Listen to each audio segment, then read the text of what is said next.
Fogo Morto, de José Lins do Rego. Esse é o terceiro capítulo da segunda parte desse livro. Estamos no sexto vídeo desse capítulo. E no entanto, lá estava Olívia naquele estado de dó. Para que dar nos negros? Depois daquele incidente, seu Lula deixou de falar com a sogra. A princípio, aquela atitude doeu em Dona Mariquinha. Amélia procurava por todos os meios corrigir a falta do marido. Tinha pena da filha quando aparecia para agradá-la. Era um coração de ouro. Agora sabia que não seria feliz com aquele homem. Tomás era homem duro, sem agradar, sem muita conversa, mas tinha coração generoso. Aquele Lula, todo de mesuras, todo de não me toques, tinha gênio perigoso. Muito sofria uma mulher casada com um marido assim. As negras compreendiam os sofrimentos da senhora. E todas elas, quando falavam de seu Lula, já era como se tratasse de inimigo. A casa grande do Santa Fé vivia assim, cada vez mais triste. Às tardes, o piano de Dona Amélia, quando o marido pedia a mulher para tocar, enchia aquele mundo calado de muita mágoa, das melodias das valsas. O capitão Tomás dera também para andar sozinho pela várzea, subir os altos, sem um destino certo. Volto a enfatizar o paralelo, né?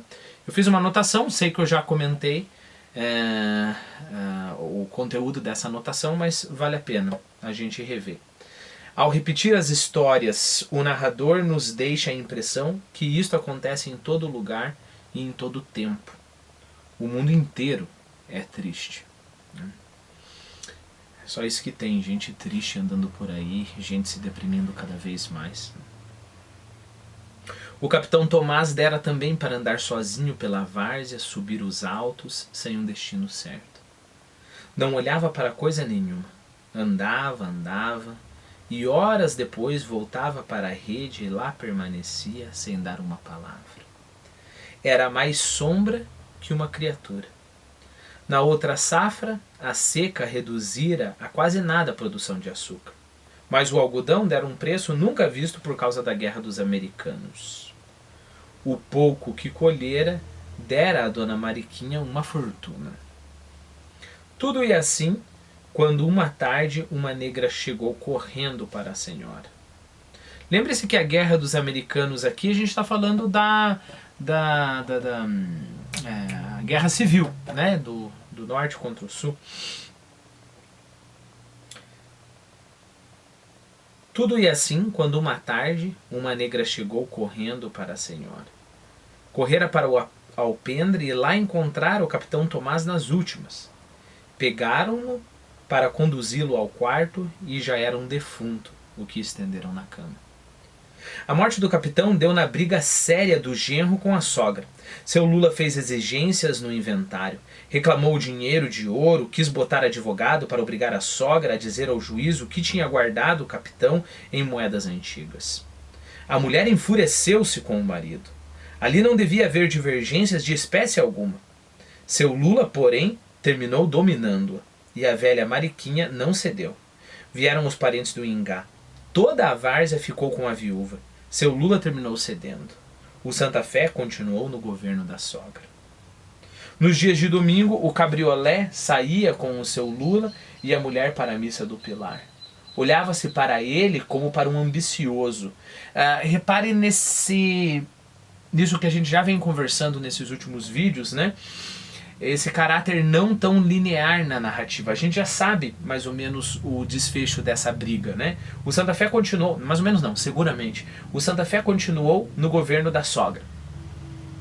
Aí, perceba que o narrador volta um pouco e conta o que aconteceu antes. Mas não é um flashback tradicional, você vai ver, não é bem isso.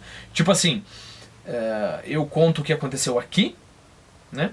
Eu conto o que aconteceu até aqui, paro e depois volto aqui e conto bem certinho o que aconteceu aqui atrás, né? O narrador ele vai e vem, né, com essas frases curtas, com ponto ali no final. Ele vai e vem, né? Aí ele conta um pouco, fala um pouco sobre a tristeza, sobre o estado de espírito, entra nos seus personagens, aí conta alguma coisa, repete algumas coisas. Perceba essa estrutura, né? Repete algumas coisas e volta, aí repete novamente, aí vai um pouquinho para frente, vai um pouquinho para trás. No dia de domingo, o cabriolé saía com o seu Lula e a mulher para a missa do Pilar. Olhava-se para ele como para um ambicioso. Viera para se casar com o dinheiro do capitão. Queria roubar a viúva. Era um infeliz. Seu Lula rezava muito. Ajoelhado, de rosário na mão, batia os beiços na oração como um beato. Gosto dessa frase. Batia os beiços na oração como um beato. Assim.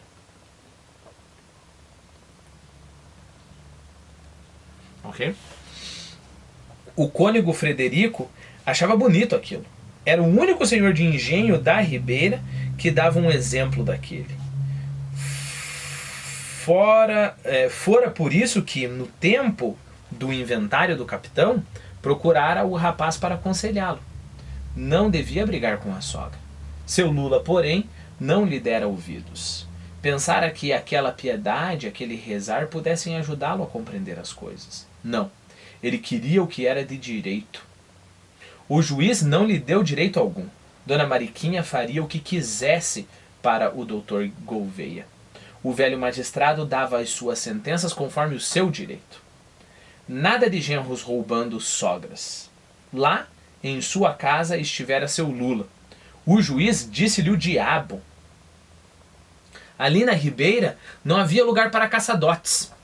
Ele faria a partilha da maneira que bem quisesse. Seu Lula quis levantar a voz, mas o doutor Gouveia falou mais alto. Na comarca dele, manda ele. Coloquei uma notinha aqui. Lembre-se, no entanto, que a opinião pública pode ser vencida.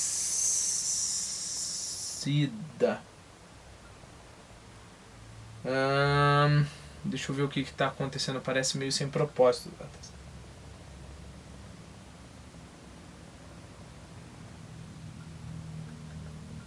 Bom, eu não sei por que essa nota está aqui, mas eu vou falar essa nota de um jeito ou de outro, se eu anotei, é importante.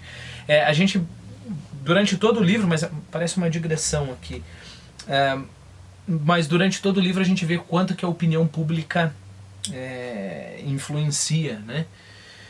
E parece que a opinião pública é um carrasco de mão de ferro, né? Talvez foi por causa do fato de que o pessoal começou a ver o Lula como um caçadote, começou a colocar etiquetas ali no Lula e ninguém gostava dele, né? E aí eu acho que a propósito disso eu lembrei dos outros episódios, né? Lembra-se o mestre José Amaro sendo encarado como um lobisomem e até coisa pior, né? Falava-se que ele fazia coisas com a sua filha.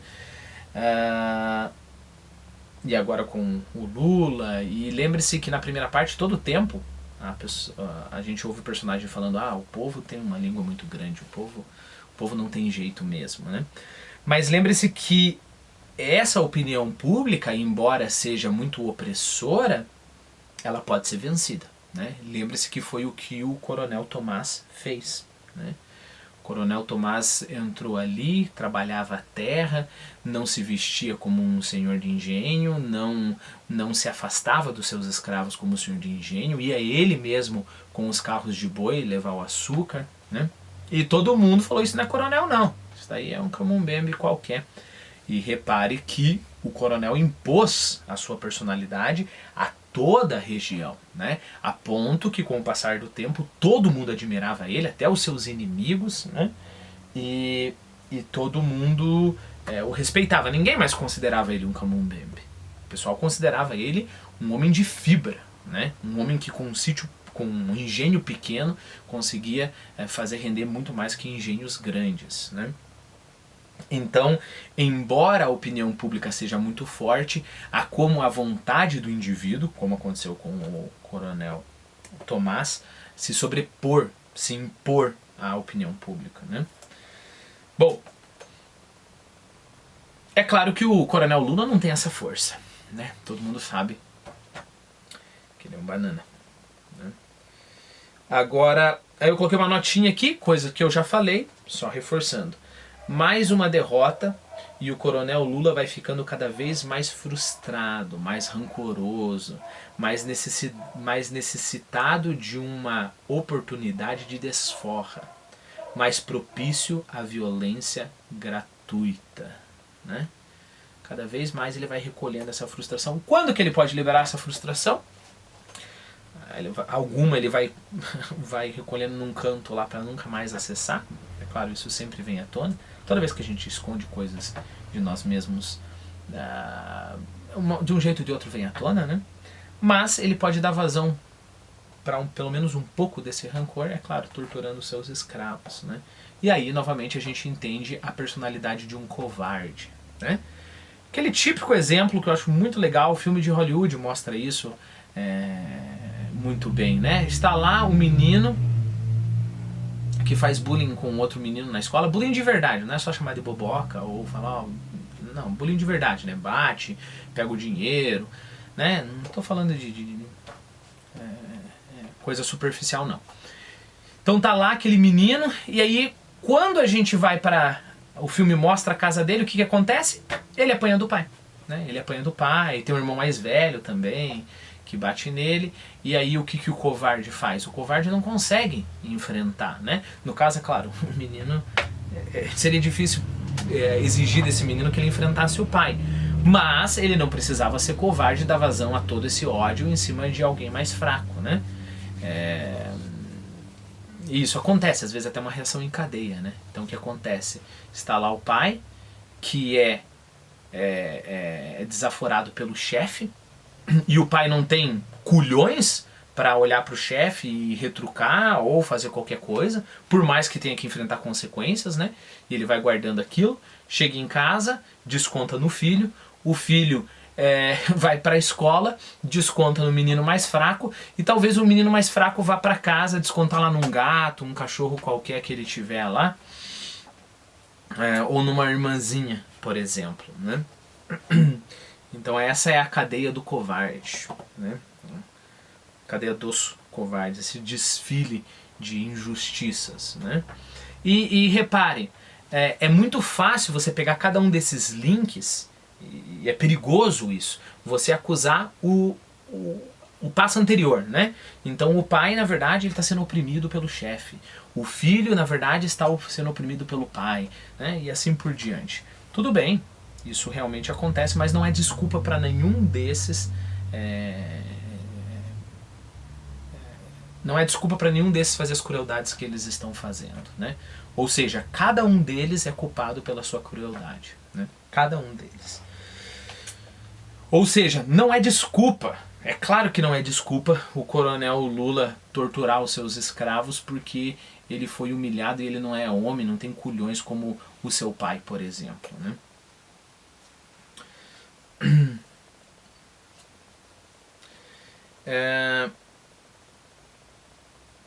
Deixa eu ver o que é mais. O José Mauro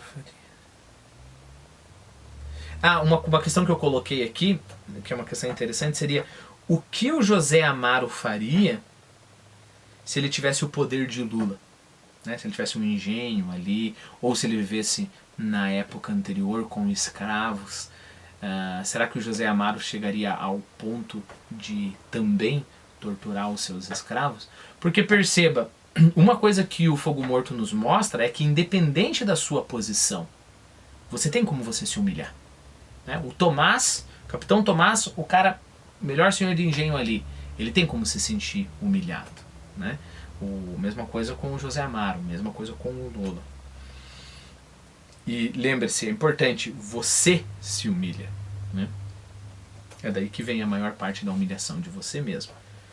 É o próprio Capitão Tomás que se considerava um covarde porque não conseguia enfrentar o cara, né? Bom, mais alguma digressão que eu escrevi aqui?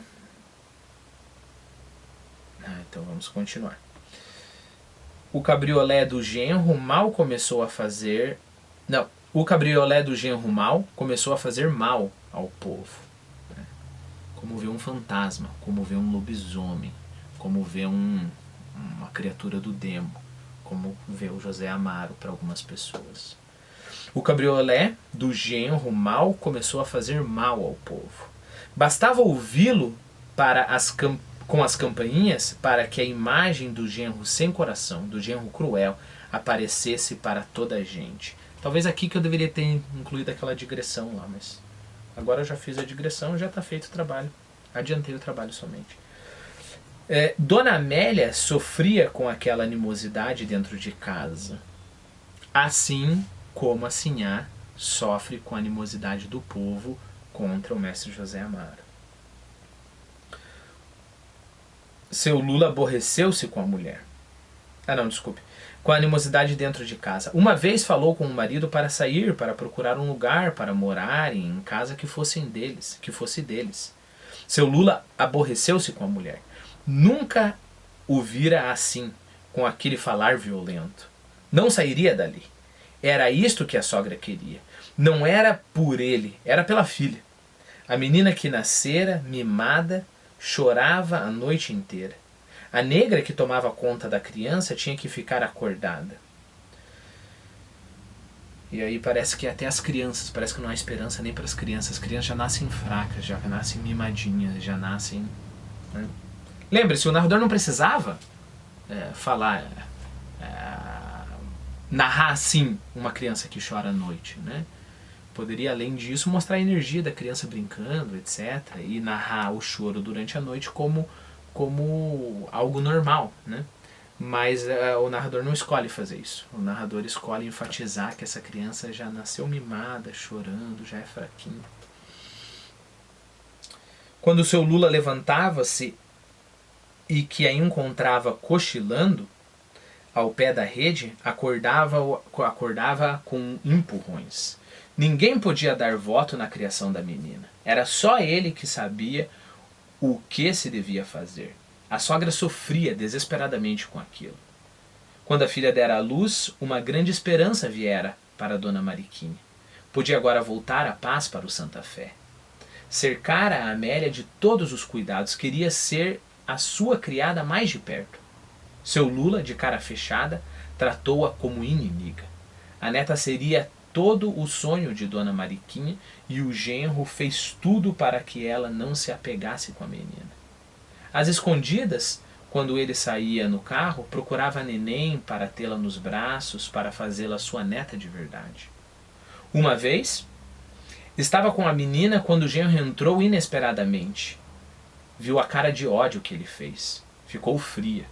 E o grito que ele dera na negra, na ama da menina, ainda doía nos seus ouvidos. Leva essa menina lá para dentro. Amélia, quando soube, chorou. Mas a filha não era nada para a vontade de Lula. Fazia dela o que bem queria. Melhor que tivesse casado com um Camumbembe qualquer.